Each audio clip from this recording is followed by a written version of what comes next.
Yeah, I agree with you. The only problem I have with it is just the perception that it creates. McGregor has been in the headlines a lot. The big fight against Floyd Mayweather, a potential fight, a fight that if it does happen, if it were to happen, Las Vegas would obviously want it. It would want the financials tied to it. And so to make it look as if you're going back and that's affecting your decision is not always a great look for a regulatory body. But I will say that at the end of the day, I'm okay with it because it was ridiculous. It was $75,000 fine for throwing water bottles back and forth at one another. I just didn't think that punishment ever fit the crime. And as you know, Kevin, and the listeners should know as well, the commission has changed a little bit. It's exchanged out a couple members. I think they're now all sort of on the same page, whereas before they were sort of fighting one another on a regular basis. It seemed like when these cases came up. Now it seems like they're of the same mindset. They're not out to try to really get these guys and punish them in a really, way that a public way. They just want to make sure that they're doing their job as a regulatory body. So I'm on board, even though, from a procession standpoint, it maybe doesn't look so great. Sticking with this McGregor topic, he was in the headlines, of course, because of what he did in New York. He walked out. I was there. He walked out an Irish buddy of his, Michael Conlon, who was making his professional boxing debut at Madison Square Garden. Michael Conlon, he won his debut, but it was McGregor who was in the headlines. I'll just let you take this and run with it, Kevin. Talk to us about what happened that night. Well, I think, first of all, Brett, what was really interesting was when Top Rank, which was promoting that show, and Top Rank, for people who don't follow boxing, is arguably the number one boxing promoter in the United States, maybe in the game, period. They announced that Conor McGregor was going to walk Michael Conlon to the ring. And what I thought was really interesting was the reaction of all the other boxing writers. There was 3 or 4 guys of us there that cover both. Myself, Lance Puckmeyer from the LA Times, George Willis was there, and, of course, Tom Trabasi, who writes for UFC.com, and also Boxing Scene, he was there. But the other guys were all, where's Conor? Where's Conor? And they all were aware of him. They all were looking to talk to him. And when he came out, he was standing outside the ring, and they brought him over to the media section during the fight. And they wanted him to sit right in front of me. They put a chair. I was in the first row, and they put a chair right against the table in front of me, and he didn't want to sit. He wanted to stand up, so he actually wasn't there. But he was coaching the whole time, and I saw all the reporters taking photos of McGregor as he was yelling to Michael Conlon in the ring.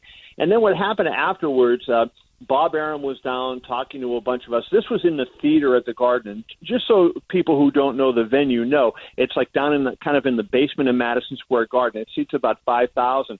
And we were in front of the stage, and there's not a lot of room right there, so they can't hold a press conference or anything. So usually the fighters and the promoters, they come over to the reporters at ringside and just answer any questions we have. So Bob Arum was doing that, and I saw off to my right side, ring left, my right, I saw Conor McGregor talking to one of the publicists of the show, and he asked, where are the boxing guys?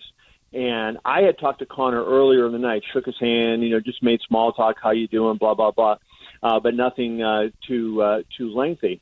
So he said, where are the boxing guys? And they pointed over toward us. So Conor, as Bob is talking, comes storming over, and literally there's a crowd of people swarmed around Bob. Conor bursts into that, and he hits Bob Arum, who is 85 years old, and Bob kind of got pushed back, and was a minute you could tell he was surprised, and then Conor gets in the face of your colleague Dan Rayfield, and he said, "Are you the boxing guy?" And Dan gets a big smile on his face and says, "Yes, I'm the boxing guy."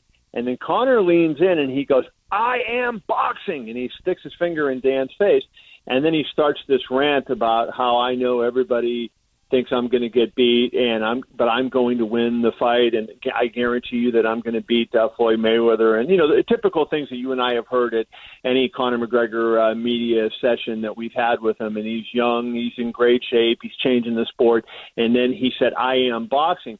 And as he's looking at Dan, another reporter, and I couldn't see who it was, but it was off to the side. He said, "When is the fight going to happen?" And McGregor, without changing his glaze from Dan, he says, "It's going to happen in a couple of months. We're working on it. We're very close." And then he goes, "I'm out of here." And then he just storms off. And it was great theater to see it happen, and to see my colleagues in the boxing industry kind of not know what to make of it. They haven't had a character like that around boxing in a while. So for them to see it and kind of react the way they did was kind of funny. Yeah, I would have been great to be there. I've obviously watched the videos. Conor at his best, man. I mean, he's delivering a performance there. And, we always say that Conor is delivering a performance. He's doing this for the cameras. He's doing it with a purpose. He always says that I mean every word of it, though. You guys can say that it's fight promotion. You can say it's this or that, but I mean every single word of it. Do you believe that Conor McGregor thinks he's going to win this fight if it does happen? What do you think deep down, knowing Conor as you do, as we both do, been around the guy? Does he think he's going to win? Honestly. I think Conor is a smart guy, right? And I think he understands that the odds are against him, but that he has a chance. And as long as he feels like he has a chance, then why not do it?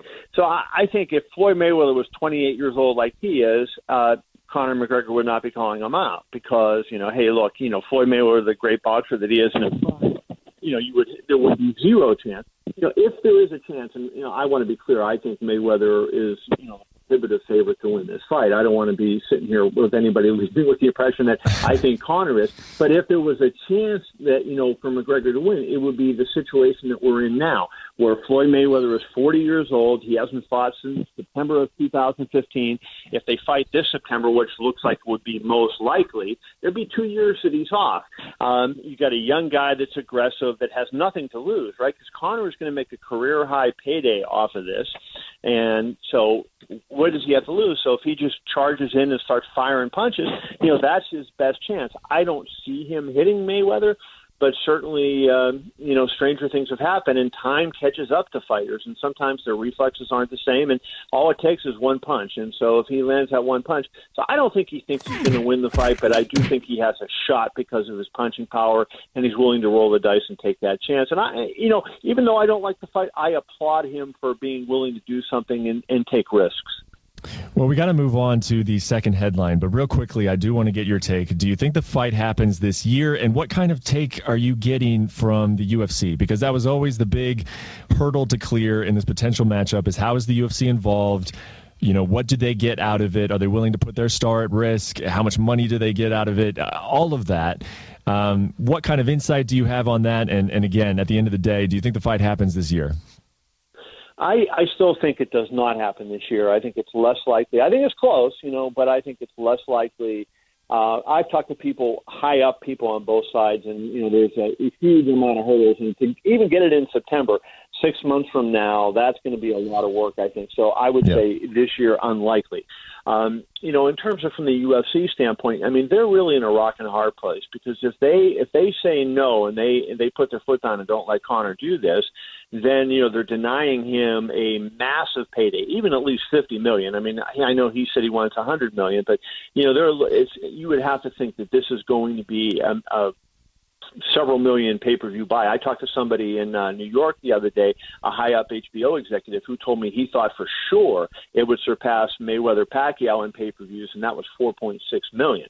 I'm not sure it does that much more. I think it probably is in the $3 million range, but you're talking McGregor would be making, 50, 60, 75 million, and Mayweather even more than that. How do you deny him that? So that's where the UFC has the problem. If they deny him, he may not want to fight for them again, and there would be a big rift there. So, but then Dana White knows, hey, if Mayweather beats him badly and it's a one-sided fight, what do they have left with Conor McGregor? So I think that, the UFC would prefer this have never come up, but I think they're going to go forward with it reluctantly because they have no real choice with Conor. Because if they lose him at a time when they have heavy debt service on their sale, their monthly debt service is staggering. They need to have those kind of big events that are going to bring in that kind of money. And if they not only lose this fight with Mayweather, but then they lose Conor because he just doesn't want to fight for them anymore, it's not a good situation for them. So I think that they're going to do the best they can to try to work something out with him. Yeah, it's very interesting. We talk about it on this podcast every single week, and I agree with you that my gut tells me that the fight does not happen this year just because there's still too much to get through. However, it does make me wonder then, well, do we go the entire year without seeing McGregor fight at all in the UFC or in boxing? Because you almost got to think that if that fight is being negotiated and it seems like a real possibility, that McGregor probably would not fight in the UFC in the interim. You know, he would just sit it out and wait until this fight comes together. But I have a hard time believing that he would just, you know, come off of the year that he had in 2016 and then we will not see him at all in 2017. And I know just as fight fans, hopefully that doesn't happen. But we'll see how where it shakes out from here.